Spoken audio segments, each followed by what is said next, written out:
Assalamualaikum warahmatullahi wabarakatuh. Sebelum saya memulai presentasi, saya ingin memperkenalkan terlebih dahulu.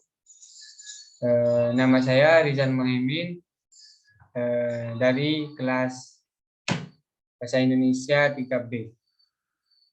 Saya akan menerangkan tentang makalah yang berjudul Konsep Pendidikan Sepanjang Hayat.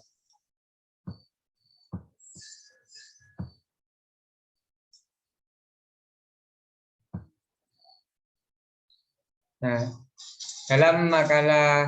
dalam presentasi kali ini ada poin-poin penting.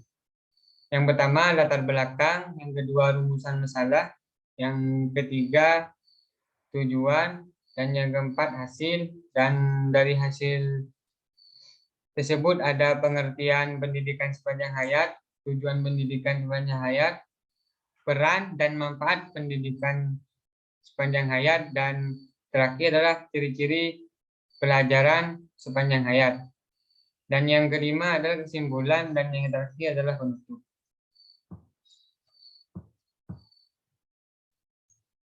Sekarang pendahuluan. Pendidikan merupakan metode dan tindakan pengasuhan untuk mengubah sikap dan perilaku manusia menjadi dewasa melalui pengajaran dan pelatihan. Pendidikan pada dasarnya adalah proses komunikasi yang di dalamnya mengandung transformasi pengetahuan, nilai-nilai dan keterampilan-keterampilan di dalam maupun di luar sekolah yang berlangsung sepanjang hayat dan generasi ke generasi. Dalam pendidikan pada dasarnya adalah proses komunikasi yang di dalamnya mengandung transformasi pengetahuan, nilai-nilai, dan keterampilan.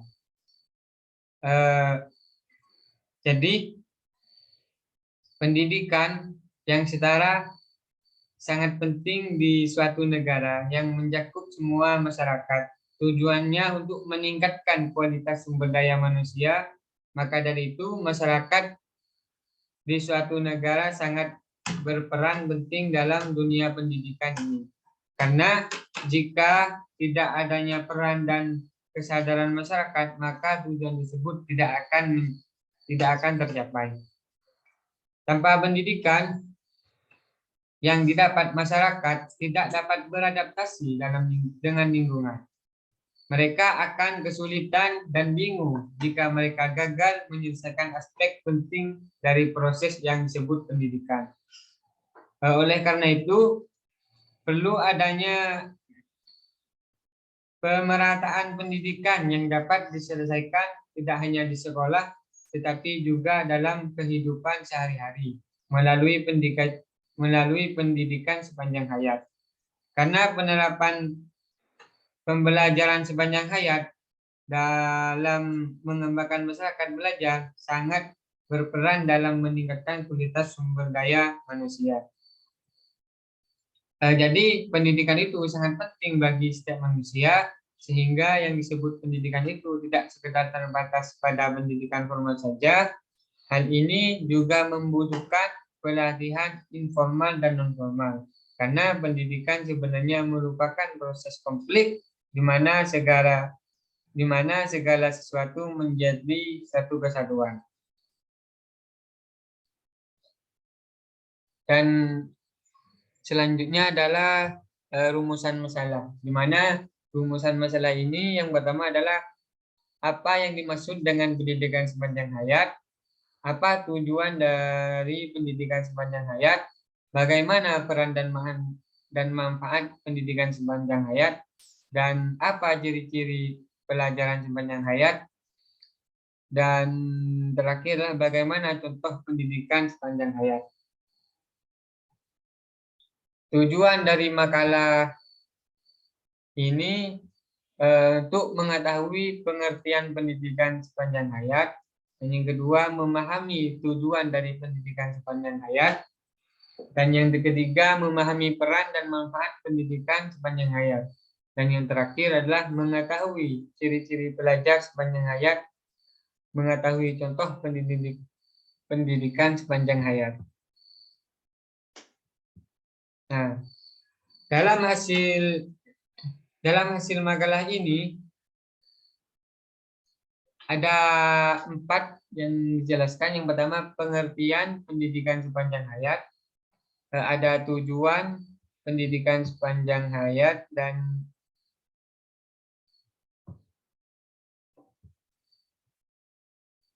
peran manfaat pendidikan sepanjang hayat dan ciri-ciri belajar sepanjang hayat. Oke, yang pertama adalah pengertian pendidikan sepanjang hayat. Belajar sepanjang hayat adalah proses belajar yang didukung manusia sejak lahir hingga akhir hayat. Nah, di sini seorang belajar sepanjang hayat adalah suatu benar-benar kita ketahui, karena setiap manusia akan selalu memperoleh ilmu pengetahuan dengan sistem belajar melalui peristiwa dan pengalaman hidup. Nah, dari sini pendidikan sepanjang hayat, setiap individu yang dilakukan secara terus-menerus untuk membekali dirinya melalui pendidikan. Berarti adanya kesiapan seorang secara terus-menerus untuk mengisi setiap kesempatan yang ada dengan cara belajar dari berbagai sumber yang tersedia.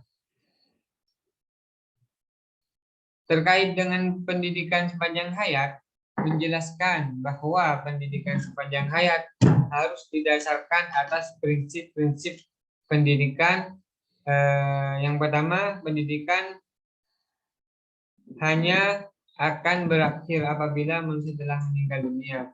Dan yang kedua, pendidikan sepanjang hayat merupakan motivasi yang kuat bagi peserta didik untuk merencanakan dan melakukan kegiatan belajar secara teori dan sistematis. Dan yang ketiga, kegiatan belajar bertujuan untuk memperbarui dan meningkatkan pengetahuan, sikap, dan keterampilan yang telah dimiliki. Dan yang keempat, pendidikan memiliki tujuan-tujuan berangkai dan memenuhi kebutuhan belajar dan mengembangkan kepuasan diri setiap manusia yang melakukan kegiatan belajar. Dan yang terakhir, perolehan pendidikan merupakan prasyarat bagi perkembangan kehidupan manusia, yaitu untuk meningkatkan kemampuannya agar manusia selalu melakukan kegiatan belajar guna memenuhi kebutuhan hidupnya. Dan yang kedua adalah tujuan pendidikan sepanjang hayat. Tujuan pendidikan sepanjang hayat adalah sebagai sarana pengembangan potensi manusia secara maksimal. Pembelajaran sepanjang hayat juga bertujuan untuk mempertemukan wajib belajar dengan proses perubahan pembentukan karakter manusia. Nah, di sini adapun tujuan pendidikan sepanjang hayat di sini dibagi menjadi 3. Yang pertama, mengembangkan potensi kepribadian manusia sesuai dengan kodrat dan hakikatnya, yakni seluruh aspek pembawaannya seoptimal mungkin. Dengan demikian, secara potensial keseluruhan potensi manusia diisi sesuai kebutuhannya agar dapat berkembang secara wajar. Dengan mengingat proses pertumbuhan dan pengembangan kepribadian manusia bersifat hidup dan dinamis, maka pendidikan wajar berlangsung selama manusia hidup.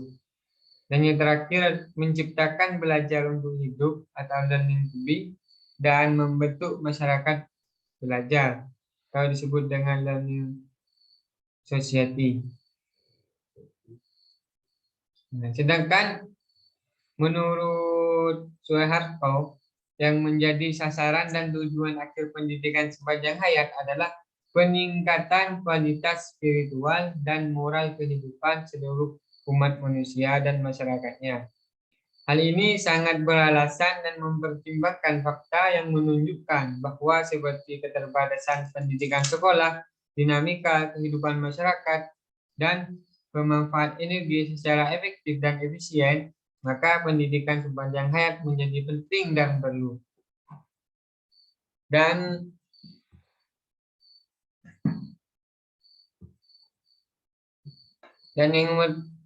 yang ketiga, peran dan manfaat pendidikan sepanjang hayat.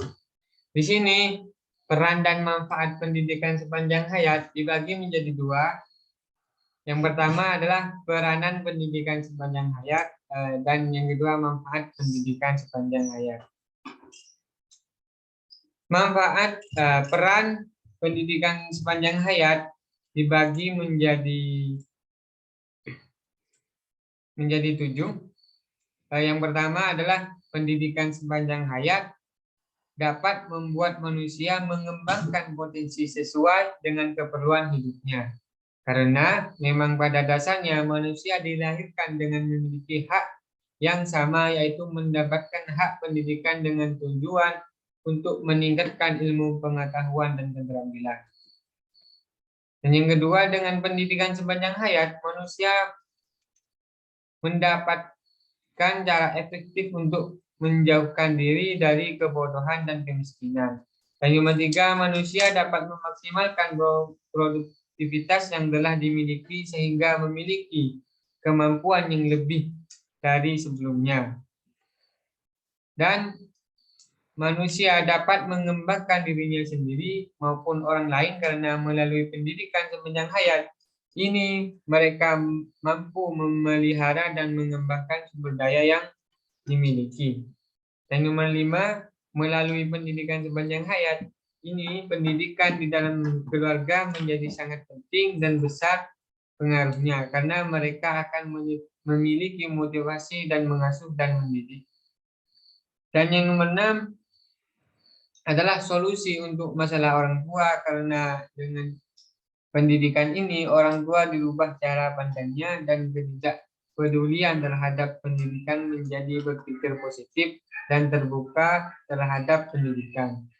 Dan yang terakhir adalah dengan pendidikan sepanjang hayat manusia diberikan pengetahuan yang belum mereka miliki maupun yang belum diketahui. Seperti misalnya di era globalisasi ini, seolah dunia sedang dilanda ledakan ilmu pengetahuan dan teknologi. Dengan berbagai produk yang dihasilkannya, setiap orang termasuk pendidik, cendekiawan, pemimpin, dan lain-lain pasti akan selalu memperbarui pengetahuan dan keterampilan seperti di negara-negara maju. Dan manfaat pendidikan sepanjang hayat ini, yang pertama, mengaktifkan kinerja syarat-syarat otak, memperluas wawasan, membuka potensi dan bakat tersembunyi, membuat kita lebih mampu memahami diri sendiri, membuat sehat dan membangun sikap positif, memunculkan semangat hidup, membantu kita memiliki tujuan target, memperluas dan mempererat ukhuwah, dan yang terakhir adalah meningkatkan kemampuan diri, kemandirian dan rasa percaya diri, mengurangi rasa bosan, kesepian dan depresi.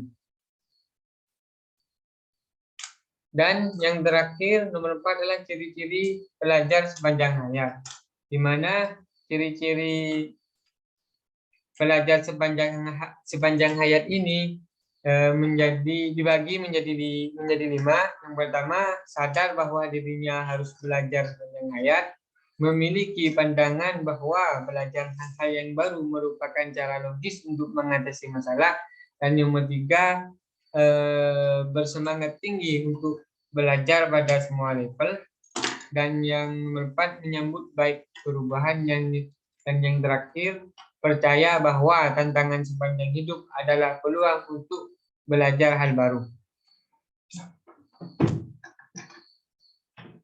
Dan terakhir,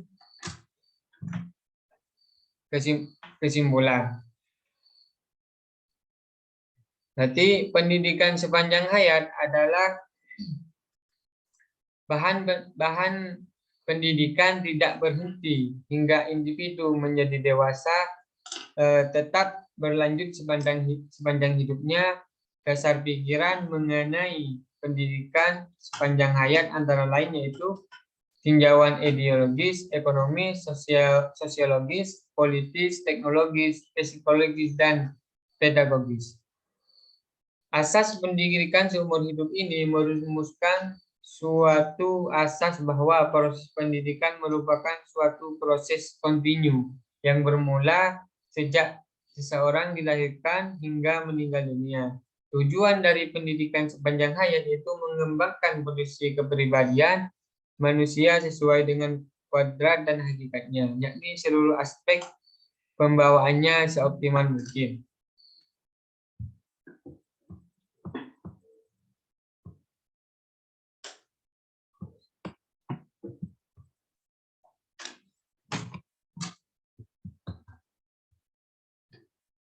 Oke. Nah, terima kasih. Mungkin itu saja dari penjelasan dari makalah ini. Wallahul muwaffiq ila aqwamit thoriq. Wassalamualaikum warahmatullahi wabarakatuh.